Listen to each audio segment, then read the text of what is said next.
صنف ادب میں شمار کریں گے۔ اب وہ کس حیت میں لکھے ہیں، اس نے غزل بنتی ہے، نظم بنتی ہے، لیکن بنیادی طور پر ہم ان کو ادب میں شامل کر لیتے ہیں اور وہ بھی شعری ادب کا حصہ بن جائے گا۔ اسی طرح ادب کو دو حصوں میں تقسیم کیا گیا ہے۔ پہلا حصہ ہے شعری ادب، جس کو ہم شاعری کہتے ہیں، اور دوسرا حصہ ہے نثری ادب۔ اب سب سے پہلے ہم ڈیفائن کریں گے کہ آخر شعری ادب کیا ہے۔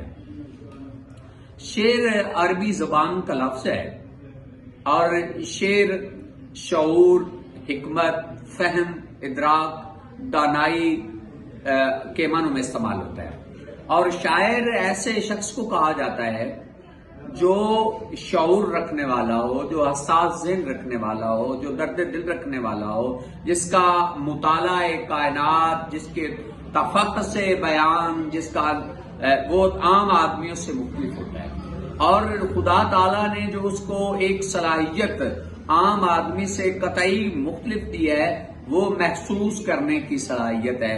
عام آدمی وہ چیزیں محسوس اس طرح نہیں کر رہا ہوتا جس طرح ایک شاعر کر رہا ہوتا ہے۔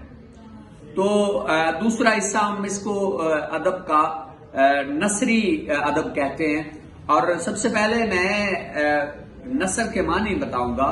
عربی زبان کا لفظ ہے نثر، اور نثر بکھری ہوئی چیز کو کہتے ہیں، منتشر ہوئی چیز جو ہوتی ہے اس کو نثر کہتے ہیں۔ چونکہ نثر میں وہ پابندیاں، وہ حدود و قیود، وہ چیزیں نہیں ہوتی جو اس کے مقابلے میں شاعری میں ہوتی ہیں، تو اس لیے نثر میں الفاظ بکھرے ہوئے ہوتے ہیں، ان کی ترتیب نہیں ہوتی۔ معنی و مفاہیم تو وہ ادا کر رہے ہوتے ہیں، لیکن ان میں وہ سمیٹری، وہ ترتیب، وہ جو شعری لوازمات میں چیزیں شامل ہوتی ہیں وہ نہیں ہوتی۔ مثلا میں آپ کو کہتا ہوں کہ ہمارے ملک کا نظام ابتری کی طرف مائل ہے، تو اب دیکھیں اس میں وہ چیزیں شامل نہیں ہیں جو ایک شعر میں ہوتی ہیں، تو ان میں ایک خاص وزن اور خاص ایک بحر ہوتی ہے، اور قافیہ اور ردیف کا اہتمام ہوتا ہے، جبکہ نثر میں قطعی طور پر ایسا نہیں ہوتا۔ تو نثری ادب کے الگ اقسام ہے۔ ہمارا یہاں مقصد تھا آپ کو اس کی طرف مائل کرنا کہ ہم دوبارہ اپنا بھولا ہوا سبق یاد کریں کہ ہم ادب پر بات کر رہے تھے، ادب پر کام کر رہے تھے۔ تو میں آج اس کی پہلی صنف جو ہے وہ شاعری پر بات کروں گا۔ شاعری کی میں نے شعر کی تعریف بیان کی، اور شاعر کے اوصاف اور شاعر کی ڈیفینیشن جو تھی آپ کے سامنے بیان کی۔ ہم اردو ادب میں شاعری کو بھی دو حصوں میں تقسیم کرتے ہیں۔ نمبر 1 پر حصہ نظم ہے، اور نمبر 2 پر حصہ غزل ہے۔